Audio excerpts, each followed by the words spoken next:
Press वार्ता में मंच पर उपस्थित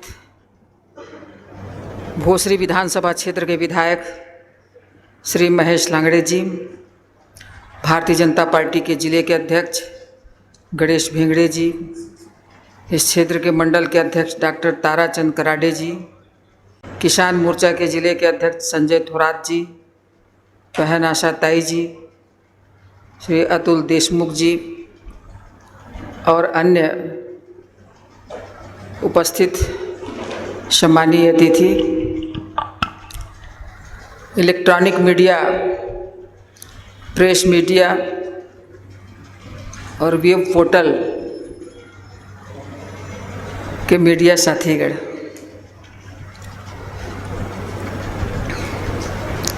सर्वप्रथम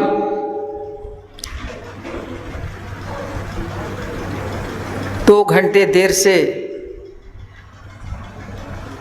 मुलाकात करने के लिए क्षमा प्रार्थी हूँ।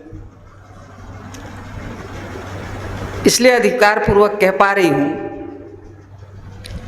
सबका साथ सबका विकास, आपका साथ चाहिए। आप इस देश के चौथे स्तंभ के रूप में देश के 130 करोड़ों जनता की आवाज़ भी आप ही हैं। और 130 करोड़ जनता के लिए भारत सरकार अपने स्कीम और विभिन्न प्रकार के अभियानों के माध्यम से जो कार्य करती है, आप मीडिया के माध्यम से उसे असली जामा भी पहनाते हैं। आप सबको नमस्कार। ये जो क्षेत्र है छत्रपति शिवाजी महाराज का क्षेत्र है, संत गुरु ज्ञानेश्वर महाराज जी का क्षेत्र है, श्री राजगुरु जी का क्षेत्र है, महादेव भीमाशंकर जी का प्रांगण है।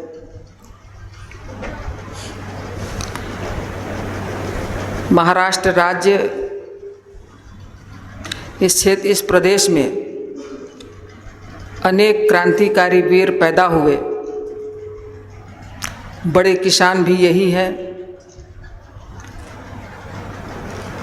माया नगरी भी यही है। देश के अन्य राज्यों की अपेक्षा महाराष्ट्र कई मायनों में बहुत महत्वपूर्ण स्थान रखता है। मेरा परिचय अनाउंस करने वाली बिटिया ने बताया। -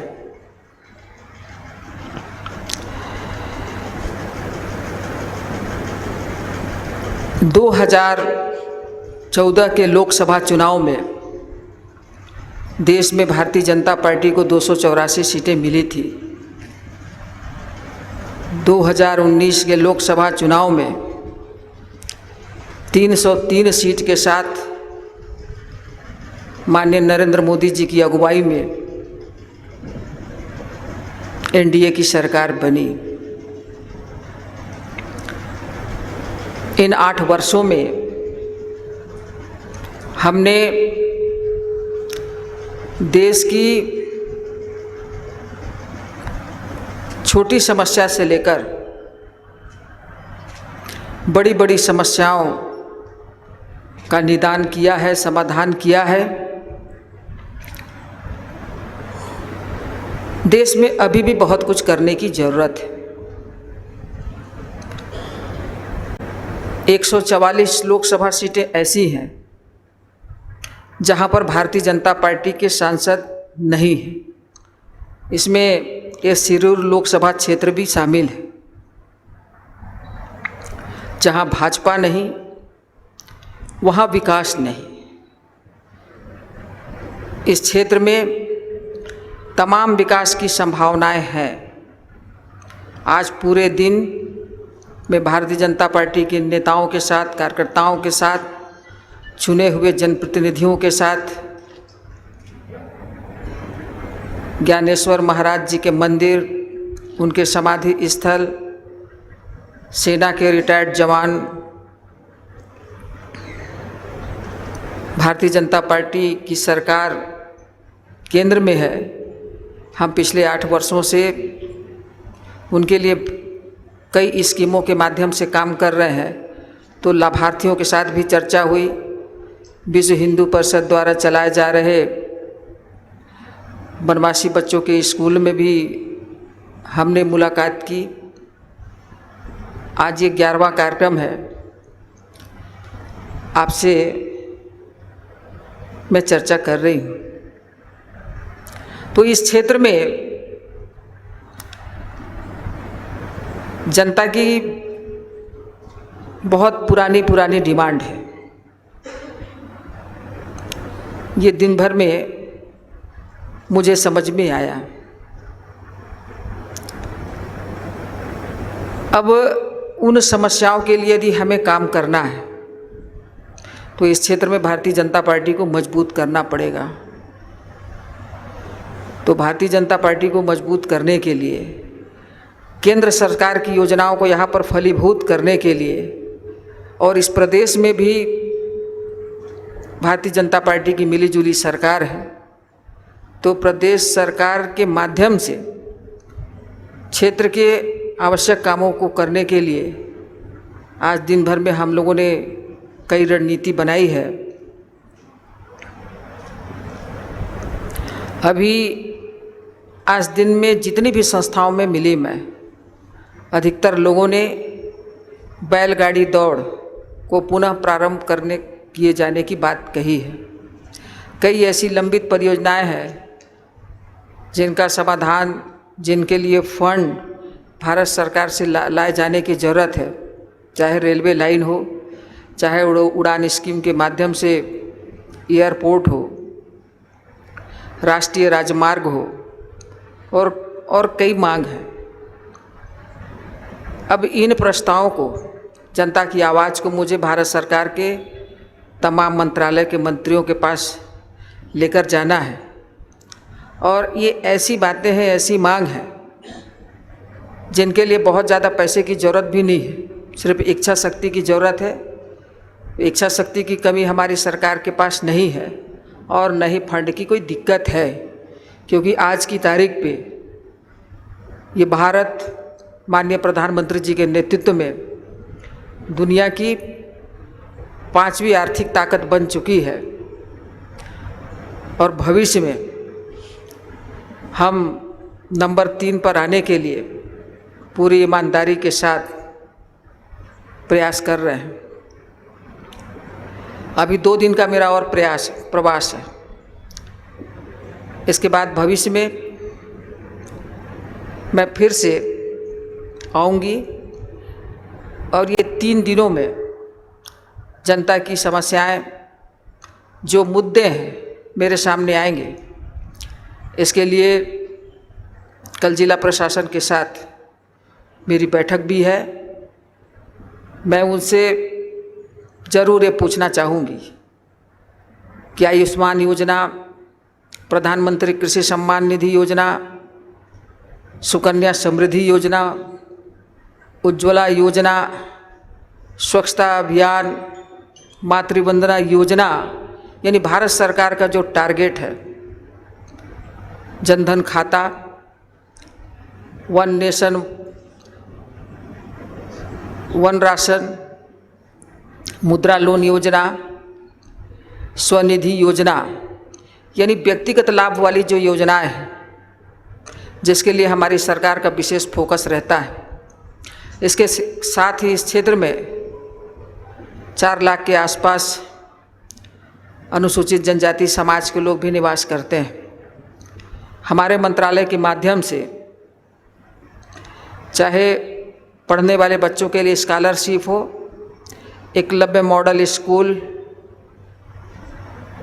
या जिन नौजवानों को पीएचडी करना हो, एमफिल करना हो या विदेश में पढ़ाई करने के लिए जाना है, 275 एक की राशि जो गैप फिलिंग के लिए दिया जाता है, उसकी वर्तमान क्या स्थिति है और यहाँ के कौन कौन से प्रस्ताव भारत सरकार को भेजे गए हैं, चाहे हमारा मंत्रालय हो, चाहे भारत सरकार के कोई भी मंत्रालय हो, जो भी पेंडिंग काम होंगे उन पर चर्चा की जाएगी।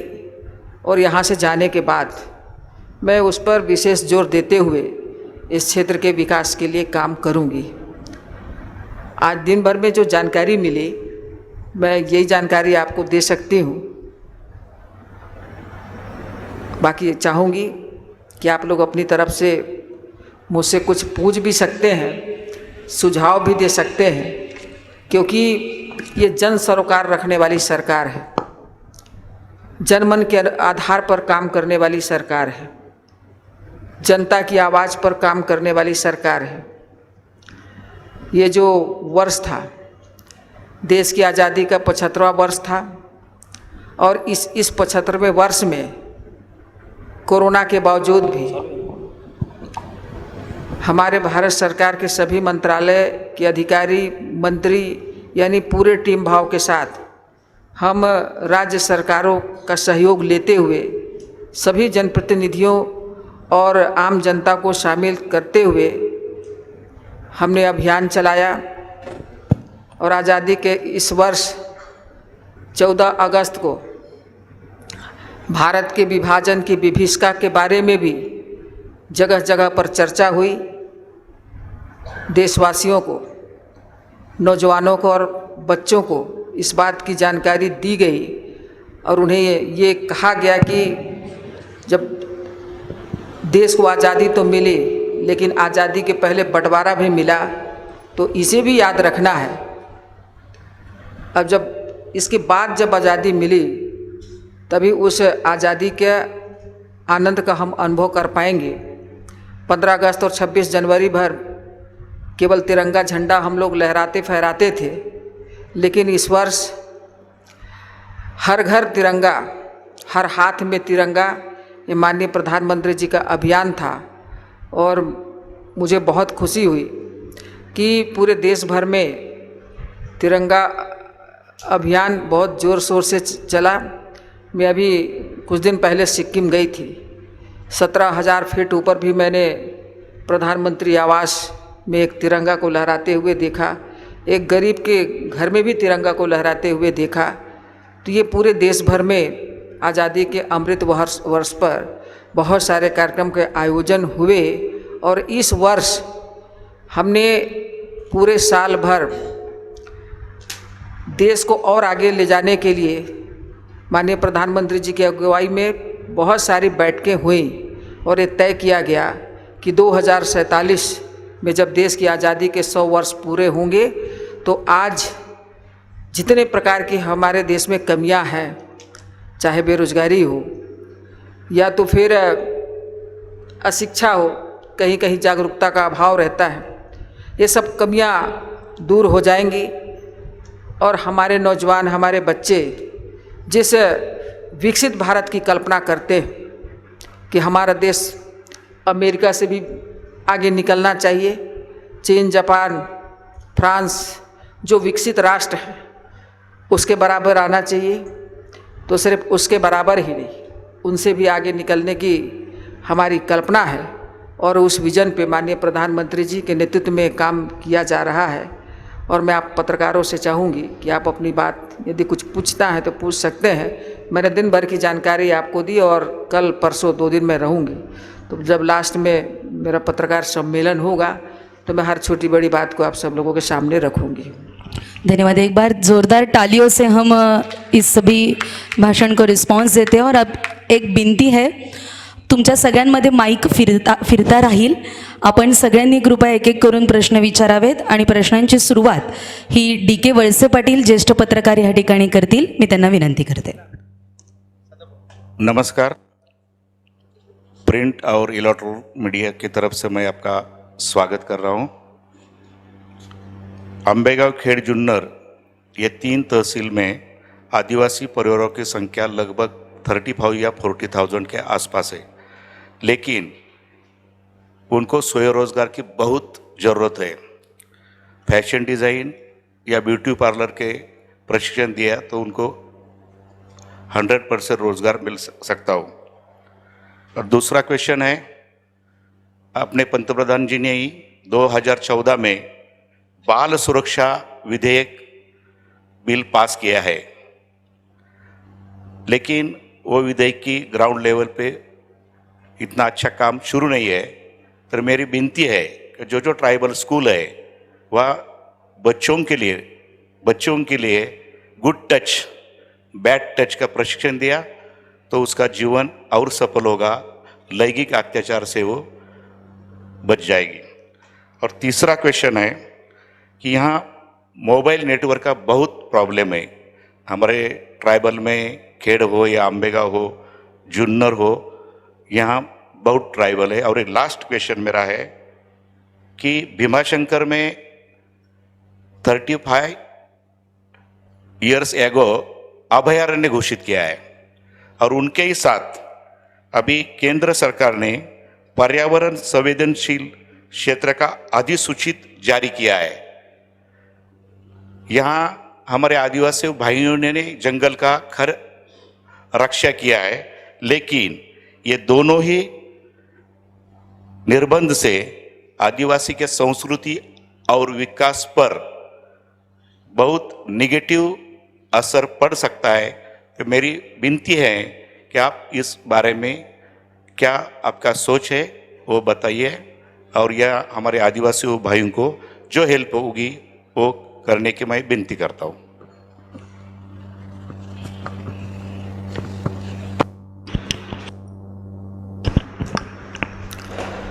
आपके सवालों को मैं सुझाव के रूप में ले रही हूँ। जनजातियों का स्वभाव अपनी संस्कृति और परंपरा को साथ लेकर जीने की है। हमारी सरकार की पूरी कोशिश रहती है कि उसकी संस्कृति और परंपरा सुरक्षित रहे। आपने 5 बातें रखी हैं और मैं इन 5 बातों को, 5 आपके क्वेश्चन हैं, 5 ये मुझे सुझाव भी लगे और खुशी हो रही है कि आप ट्राइबल समाज के बारे में सोचते हैं। और मैं तो भारत सरकार के मंत्री के रूप में आई हूँ, केवल ट्राइबल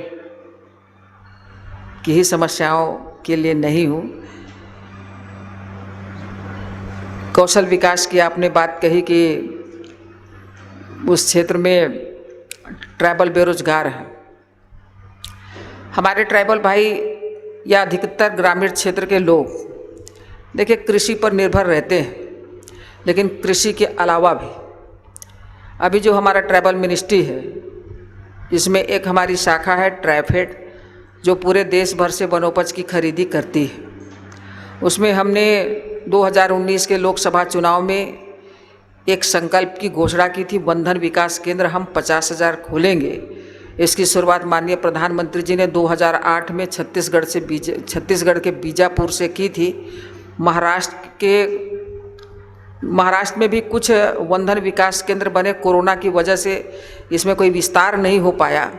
लेकिन जहाँ पर भी बेरोजगारी है, काम की कमी है, तो ऐसे क्षेत्रों पर वनधन विकास केंद्र, एक वनधन विकास केंद्र में एक ग्रुप होता है और उन्हें हम स्टैंड करने के लिए पूंजी के रूप में, लागत के रूप में 15 लाख रुपए देते हैं। नॉर्थ ईस्ट में वनधन विकास केंद्र की बहुत डिमांड होती है। मैं अभी सिक्किम गई थी, आसाम गई थी, तो मैंने वनधन विकास केंद्र के कामों को देखा है। आप बाल अधिकार अधिनियम की कुछ बात कर रहे थे, लेकिन इसका थोड़ा मुझे डिटेल चाहिए, क्योंकि मैं इस क्षेत्र में पहली बार आई हूँ और पहली बार ये बातें मेरे सामने आ रही हैं। लेकिन आपको विश्वास दिलाती हूँ कि आपकी चाहे ये क्वेश्चन हो, चाहे आपकी ये सुझाव हो, मैं बहुत गंभीरता के साथ आपके सवालों को लूँगी और पूरी कोशिश रहेगी कि प्रदेश सरकार के साथ मिलकर हम इसका समाधान करें। और हम जनजाति वर्ग की खुशी चाहते हैं और इस क्षेत्रवासियों की भी मैं खुशी चाहती हूँ, और मैं चाहती हूँ कि वो समृद्ध रहे, उनके हाथ में काम रहे और आगे बढ़ें। मैडम जी एक मिनट।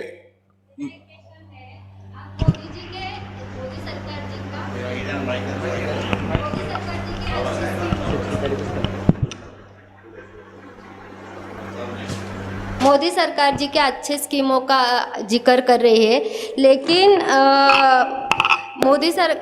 सेंट्रल गवर्नमेंट के प्याज निर्यात बंदी पॉलिसी की वजह से ही हमारे शिरूर लोकसभा चुनाव क्षेत्र के किसान बहुत बड़ा लॉस भुगत रहे हैं प्याज निर्यात बंदी के वजह से। तो इसके बारे में सेंट्रल गवर्नमेंट कुछ कर रहा है या नहीं? प्याज निर्यात बंदी का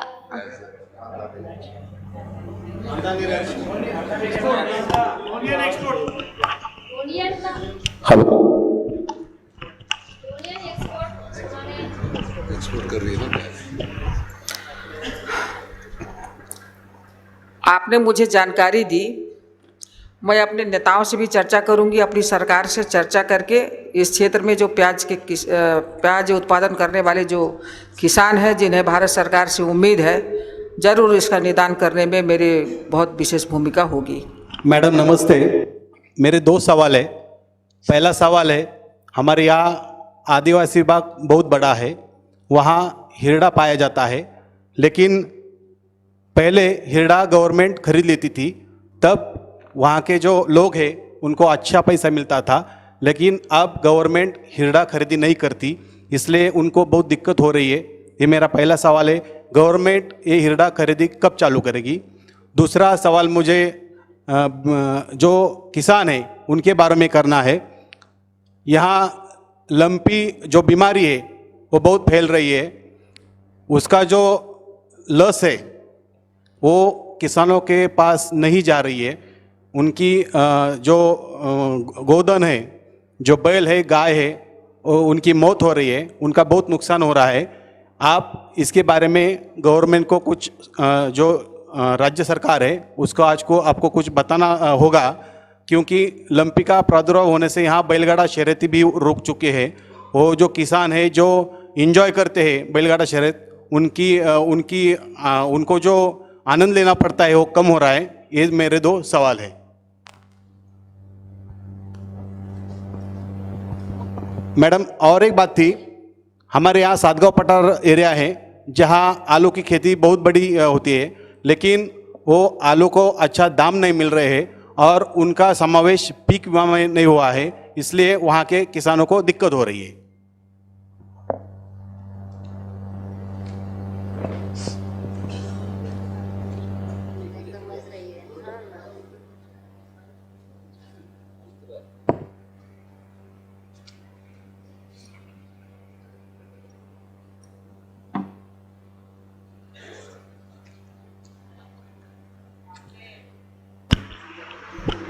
हिरड़ा खरीदी के साथ साथ आलू और एक प्याज नहीं, एक और लस, हाँ 2-3 बातों को लेकर आपने यहाँ अपनी बात रखी है, प्रश्न पूछा है। इन्हीं वजहों से देखिए कृषि बिल लाई गई थी कि किसान अपने किसी भी फसल का चाहे वो जितना भी उत्पादन हो जाए किसी भी मंडी में बेच सकता है, कहीं भी किसी भी सोसाइटी में बेच सकता था। लेकिन खैर कोई बात नहीं, देश हित में इस कृषि बिल को वापस लिया गया। लेकिन आपको विश्वास दिलाती हूँ, देखिए ये जो आप लोग मुझसे प्रश्न पूछ रहे हैं मुझे बहुत अच्छा लग रहा है कि ये पुणे ज़िले की और इस शिरूर लोकसभा क्षेत्र की समस्याएं मेरे सामने आ रही हैं। थोड़ा शब्दों की समझ नहीं हो पाती है मुझे, क्योंकि अब थोड़ी लैंग्वेज प्रॉब्लम हो जाती है। किसी चीज़ को हमारे यहाँ कुछ बोलते हैं, यहाँ पर कुछ बोल रहे हैं। मैं अपने नेताओं से मैं चर्चा कर लूँगी कि आपका क्या सवाल था।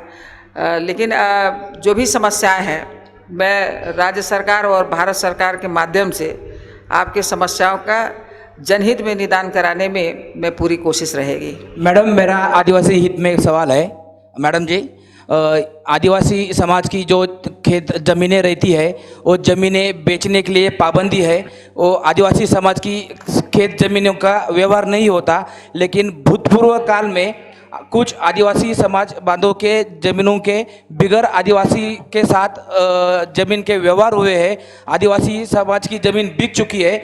वास्तव में कायदा ये बताता है कि अगर किसी आदिवासी बांधों की ज़मीन कोई बिगर आदिवासी खरीद लेता है तो ज़मीन उस आदिवासी बांधों को वापस देनी चाहिए। इस मामले में मैं खुद रेवेन्यू डिपार्टमेंट के सब डिविजनल ऑफिसर के पास कुछ तकरार दाखिल की है, लेकिन 5 साल से उस पर कोई मतलब सोल्यूशन नहीं निकला है।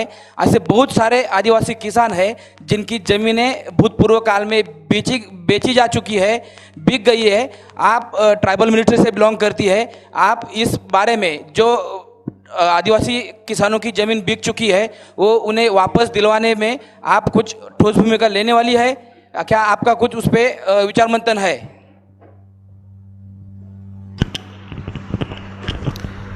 आदिवासियों की ज़मीन गैर आदिवासी नहीं खरीद सकता है, ये एक्ट बना हुआ है।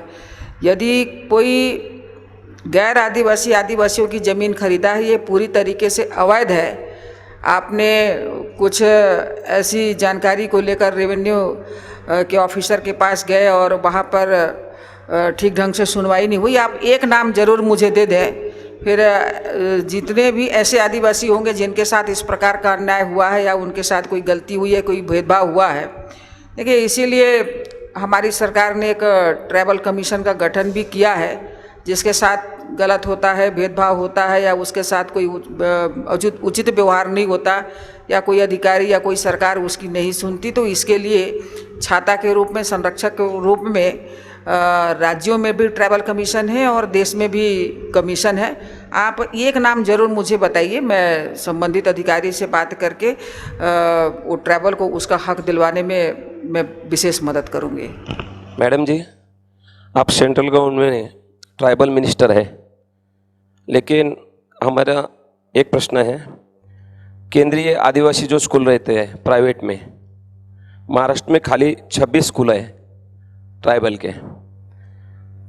वो स्कूल राज्य में कन्वर्जन करने के लिए वो होना चाहिए।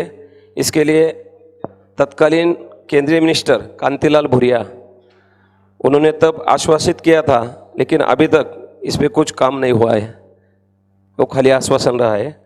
केंद्रीय आदिवासी स्कूल राज्य में कन्वर्जन करने के लिए आपकी सरकार क्या कर सकती है?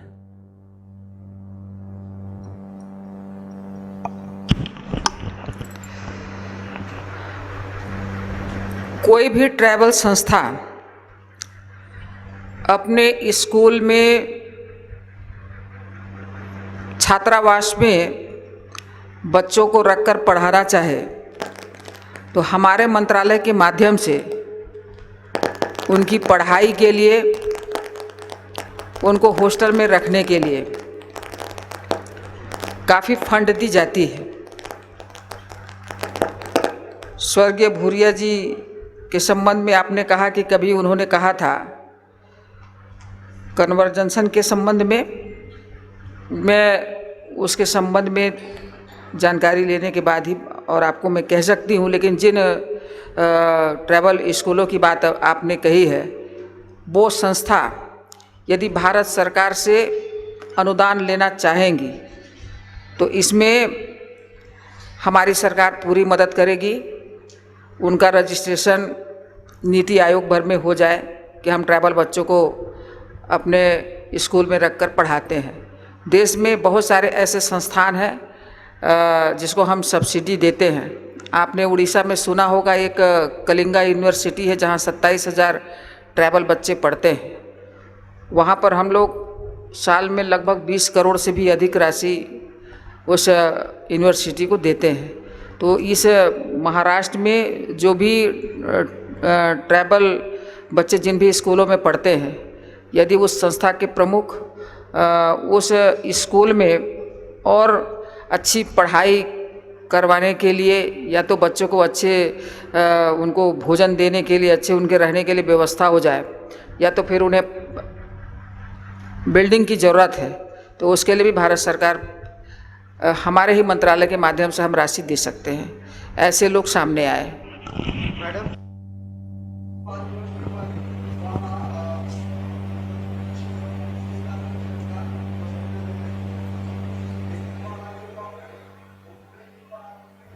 वो यहाँ शहर में मंचर या किसी गोड़ेगांव में रहने को लेते, उनका वहाँ का रहने का भी निवासी भत्ता मिलता है, लेकिन वो उनका जो ड्यूटी का टाइम होता है वो ड्यूटी के टाइम में वहाँ हाजिर नहीं रहते, इसलिए वहाँ के जो लोग हैं, आदिवासी लोग हैं, महिला है, उनको हेल्थ का जो जब प्रॉब्लम आता है तो उनको दूर जाना पड़ता है। वहाँ जो हॉस्पिटल है उधर उनका इलाज जल्दी नहीं मिलता।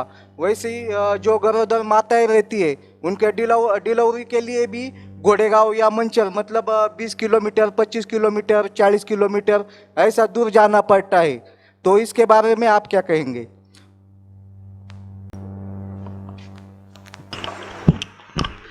देखिए, राज्य सरकार का विषय है, राज्य सरकार को अपना काम करना चाहिए। स्वास्थ्य सबके लिए जरूरी है। अभी कोरोना के वक्त सभी को समझ में आया कि जान है तो जहान है। कोरोना हुआ जिसके लिए दवाई नहीं थी, वैक्सीन नहीं थी, माननीय प्रधानमंत्री जी ने यहाँ के वैज्ञानिक और डॉक्टरों की मदद से बहुत जल्दी यानी साल भर के अंदर वैक्सीन बनाने में सफलता पाई और लगभग 220 करोड़ लोगों को वैक्सीन लग भी चुका। अब अस्पताल है, अस्पताल में यदि डॉक्टरों की कमी है तो इसके लिए भी राज्य सरकार जिम्मेदार है। उनको देखना चाहिए कि कहाँ डॉक्टर की कमी है। यदि डॉक्टर नर्स हैं तो वो समय पर आ रहे हैं कि नहीं, मरीजों की देखभाल कर रहे हैं कि नहीं कर रहे हैं। ये राज्य सरकार को इसमें बहुत गंभीरता दिखानी चाहिए। और आप सब पत्रकार हैं, आपने अच्छी जानकारी लाई और इसको आप लोग को अपने चैनल के माध्यम से बताइए इस सरकार को कि आप इस ट्रैवल क्षेत्र में ट्रैवलों के स्वास्थ्य की चिंता करिए और जो डॉक्टर है वो समय पर आए और लोगों के साथ उनका अच्छा व्यवहार होना चाहिए, उनको समय पर दवाई मिले और उनके साथ कोई इस प्रकार का भेदभाव ना हो। देखिए, इसीलिए हमारी सरकार ने आयुष्मान योजना लेकर आया कि आयुष्मान योजना में आज मैं एक बच्चे से मिली थी, लाभार्थियों से, उसमें एक छोटी सी बालिका आई थी, उसके कान का ऑपरेशन हुआ था और आयुष्मान योजना से उसको लगभग 5 लाख रुपए मिले। तो हमारा काम एक स्कीम लाना था, तो आयुष्मान योजना जिसमें 1300 बीमारियों का इलाज होता है, ये भी हमारी सरकार ने लाई है। और प्रदेश सरकारों को हमारा स्वास्थ्य मंत्रालय फंड देने में कभी कोई कमी नहीं करता है। देखिए, अभी 8 सालों में देश में लगभग 200 से ज़्यादा मेडिकल कॉलेज भी बनाए गए। MBBS करने की पढ़ाई करने वाले लोगों के लिए भी सीटें बढ़ाई गई, MD करने वाले लोगों के लिए भी सीटें बढ़ाई गई।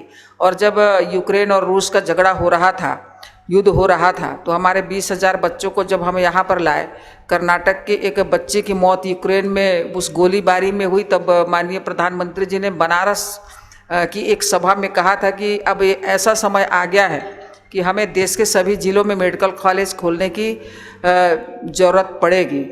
तो अभी इस अमृत महोत्सव में हमने इस ओर भी सरकार ने प्लान किया है कि देश में स्वास्थ्य सुविधाओं में और ज़्यादा कैसे विस्तार किया जाए। तो इसके लिए इच्छा शक्ति की कोई कमी नहीं है। आपने बहुत अच्छा विषय उठाया है, इस पर मैं यहाँ के कलेक्टर से बात करूँगी और जो स्वास्थ्य विभाग के CMHO हैं उनसे भी बात करूँगी और प्रदेश सरकार के स्वास्थ्य मंत्री और यहाँ के मुख्यमंत्री और हमारे डिप्टी CM से भी बात करूँगी। मैडम, शिरूर लोकसभा चुनाव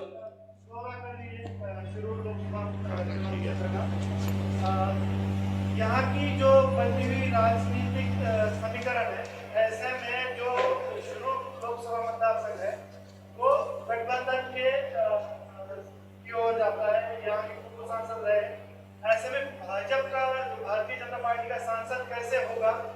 क्या उसके लिए रणनीति रहेगी या अगली बार जो गठबंधन में आप भाजपा का ही यहाँ से उम्मीदवार देंगे? इसके बारे में स्पष्ट करें।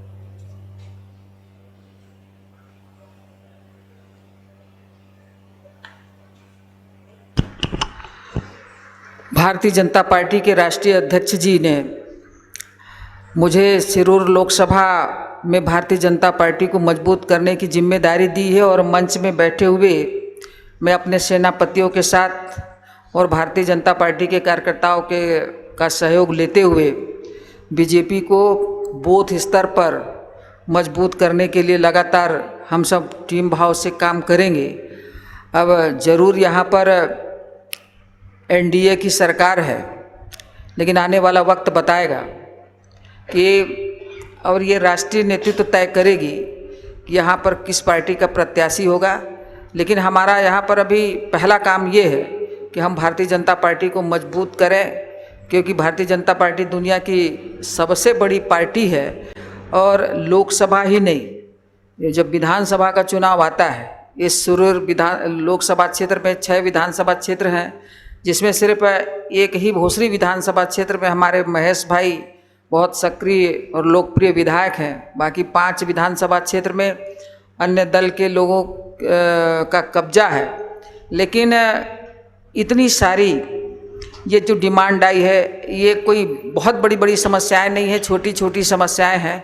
इनका समाधान जरूरी है। और हम सब जानते हैं, इस देश के लोग भी जान रहे हैं कि महाराष्ट्र में ये 3 सालों में बहुत राजनीति उठापटक हुई है, जिसकी वजह से इस प्रदेश की जनता को बहुत नुकसान भी हुआ है। अब बात थोड़ी पटरी पे आई है, तो कोशिश रहेगी प्रदेश सरकार की कि इस क्षेत्र की जो मांग है उस पर काम करें। और आपने गठबंधन की जो बात की है, तो वो राष्ट्रीय नेतृत्व के लोग तय करेंगे।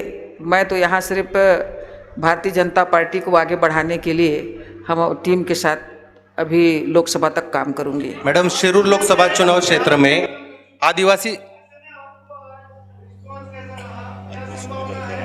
हाँ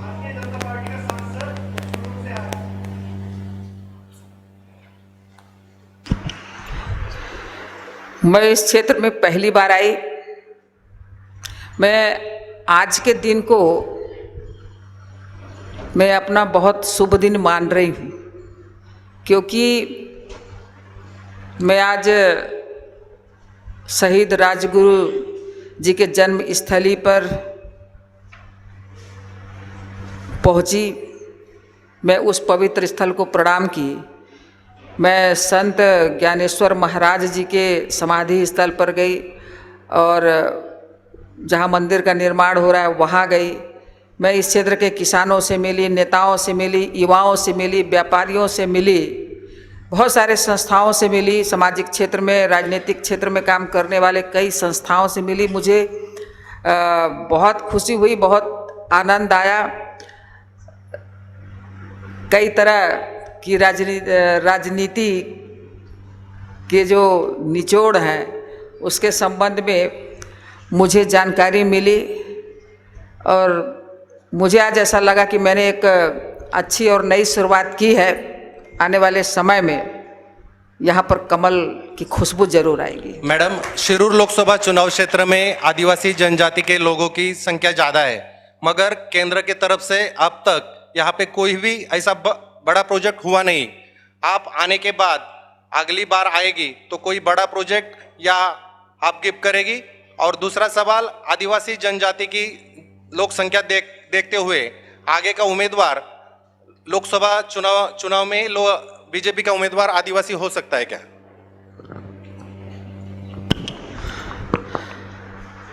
अब प्रत्याशी किस वर्ग से होगा, प्रत्याशी कौन होगा, इस पर टिप्पणी करने का, इस पर निर्णय करने का अधिकार मुझे नहीं है। आपने आदिवासी क्षेत्रों में विकास और उनके लिए स्कीम की बात कही। भारत सरकार तभी किसी प्रदेश को पैसा देती है, फंड देती है, जब राज्य सरकार के प्रस्ताव, राज्यों की एक परियोजना समिति होती है, उसमें चर्चा होती है कि यदि यहाँ पर ट्राइबल किस स्थिति में जी रहे हैं, उन्हें किस प्रकार के कामों की ज़रूरत है, वो जिस क्षेत्र में रहते हैं वहाँ पर विकास करना है, कि उन्हें रोज़गार देना है, कि उनके शिक्षा का विस्तार करना है, कि उनके स्वास्थ्य का विस्तार करना है। तो यहाँ से जब डिमांड जाता है तब भारत सरकार कोई भी मंत्रालय तब किसी राज्य को पैसा देते हैं।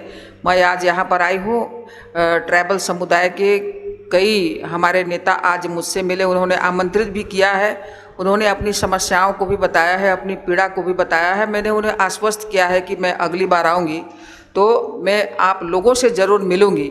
हाँ, कुछ ऐसी बातें आई हैं कि कुछ जो राष्ट्र विरोधी ताकतें हैं, जो आदिवासी समाज को गुमराह कर रहे हैं, उन्हें पीछे ले जाने पीछे ले जाना चाहते हैं, तो ऐसे लोगों से सावधान रहने के लिए मैंने कहा है। और भविष्य में मैं एक जागरूकता शिविर के माध्यम से उनके साथ मिलूंगी। अपनी इस स्कीम का मैं लाभ भी मैं इस प्रदेश सरकार के प्रस्ताव के आधार पर लाकर इन क्षेत्रों को दूंगी। आप सबको बहुत बहुत धन्यवाद। आज आपने बहुत अच्छे अच्छे विषयों को सुझाव के सामने मेरे रखा है।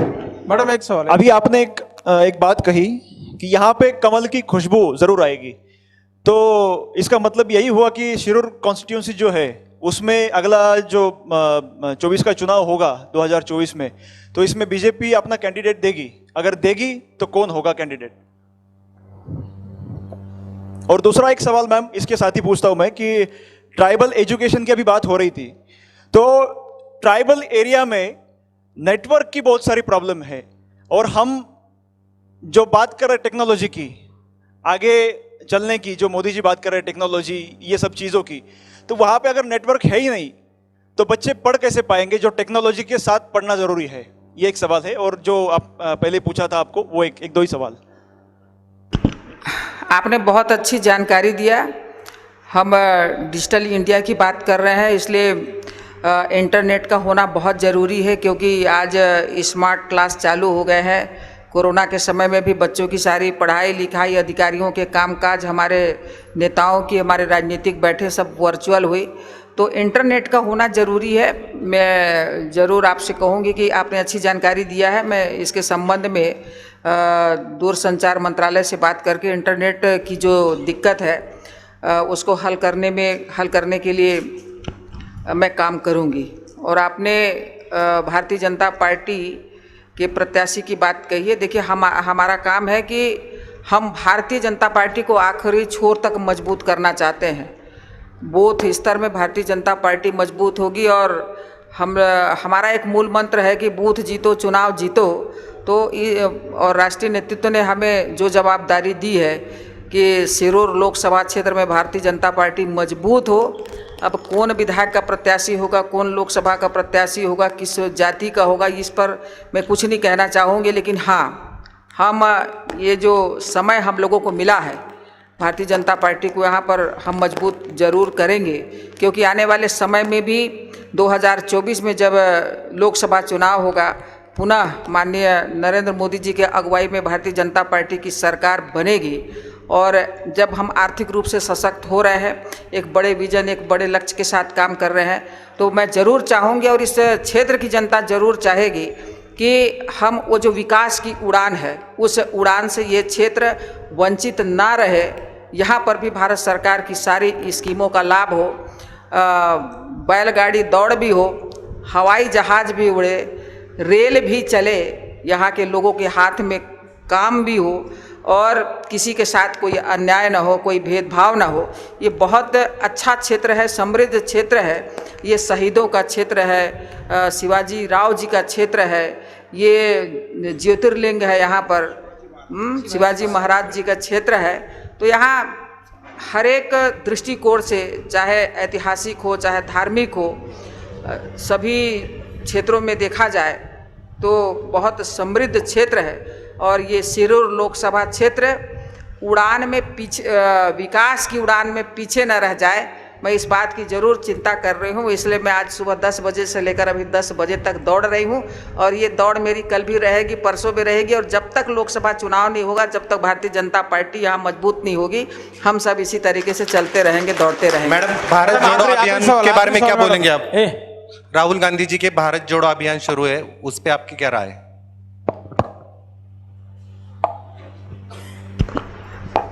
आप लोग उनसे ज़रूर पूछिए कि आपकी पार्टी के कितने नेता आपको छोड़ चुके। आज गोवा में क्या हुआ,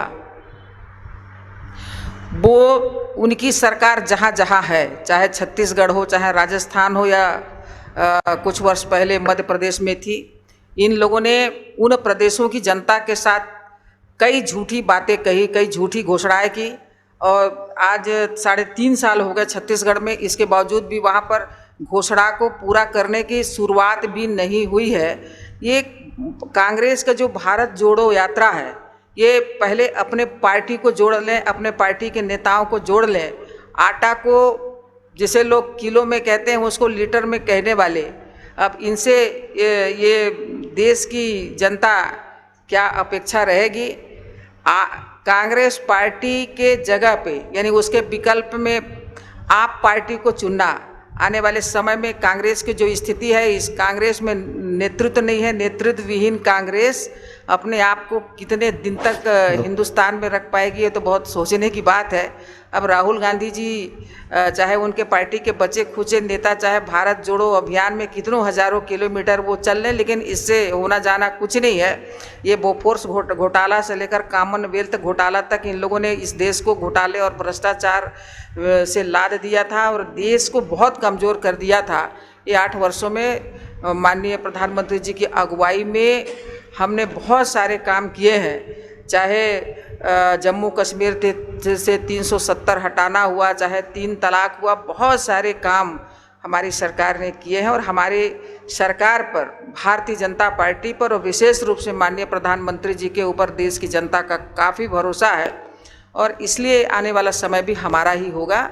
एक कांग्रेस कहाँ जाएगी वो गूगल में ढूंढना पड़ेगा। मैडम, आपने शुरुआत में बोला ये कि सबका last- साथ सबका विकास। ये लास्ट हेलो? क्वेश्चन है। हाँ, लास्ट क्वेश्चन। मैडम, आपने शुरुआत में बोला कि सबका साथ सबका विकास। आज महाराष्ट्र में जो एक वेदांत कंपनी थी चालू होने वाली, उस कंपनी की वजह से महाराष्ट्र के मतलब जो शिरूर लोकसभा मतदार संघ के क्षेत्र के पास आता है, उसके लाखों लोग जो बेरोजगार युवक है उनको रोजगार मिलने वाला था, लेकिन वो कंपनी आज गुजरात ट्रांसफर हो गई।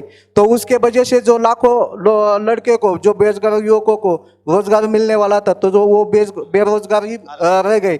ऐसी कंपनी आज महाराष्ट्र में बीजेपी की सरकार है और देश में भी बीजेपी की सरकार है। आप जो बेरोजगार युवकों के बारे में बोलते हो, तो महाराष्ट्र में जो बेरोजगारी ज़्यादा बढ़ेगी, ऐसी कंपनी शिफ्ट हो गई, तो जो महाराष्ट्र में प्रोजेक्ट होते वो गुजरात शिफ्ट चले जाते, तो महाराष्ट्र में बेरोजगारी खत्म कैसी होगी? आप तीसरे पत्रकार हैं जिन्होंने आज मुझे दिन भर में सवाल किया है। एक गंभीर मुद्दा जरूर है, मैं इसका स्टडी करूंगी और मैं जब अगली बार आऊंगी तो मैं सकारात्मक जवाब दूंगी। मैडम, मेरा लास्ट सवाल है। मैडम, मेरा लास्ट सवाल है। भारत में आपको 100% भाजपा करना है, आपका वो मिशन है। महाराष्ट्र में शिंदे गुट के साथ बीजेपी और शिवसेना की युति है। अगर इस क्षेत्र की बात की जाए तो शिरूर लोकसभा क्षेत्र में श्री शिवाजीराव आढळराव पाटिल 3 बार शिवसेना के सांसद हो चुके हैं। अभी वो शिंदे गुट के साथ मिले हुए हैं, उनकी सरकार राज्य में सत्ता पे है। तो अगला यहाँ का उम्मीदवार श्री शिवाजीराव आढळराव पाटिल भाजपा सेना युति का उम्मीदवार होगा क्या? आप आपके शीर्ष नेतृत्व को ये जानकारी देंगे क्या?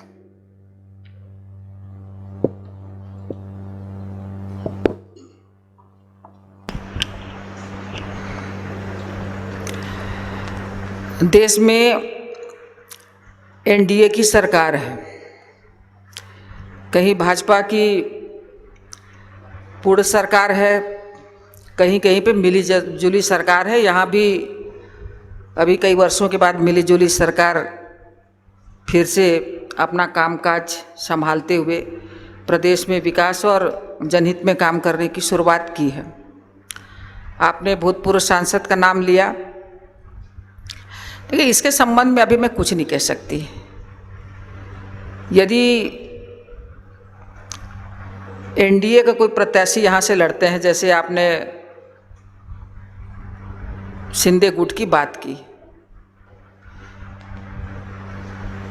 तो उन्हें भी तो भारतीय जनता पार्टी के नेताओं के, कार्यकर्ताओं की और भारतीय जनता पार्टी समर्थित मतदाताओं की जरूरत पड़ेगी। इसलिए भारतीय जनता पार्टी को इस क्षेत्र में हम मजबूत करना चाहेंगे, क्योंकि एनसीपी भी अब सिमटेगी। उनके कथनी और करनी में बहुत अंतर है। भारतीय जनता पार्टी जो कहती है वो करती है, और इस क्षेत्र को यदि विकास चाहिए तो प्रत्याशी सही और काम करने वाला होना चाहिए, भारतीय जनता पार्टी का होना चाहिए। अशा पद्धतीने आजचा हा पत्रकार संवाद आपण येथे थांबवत आहोत.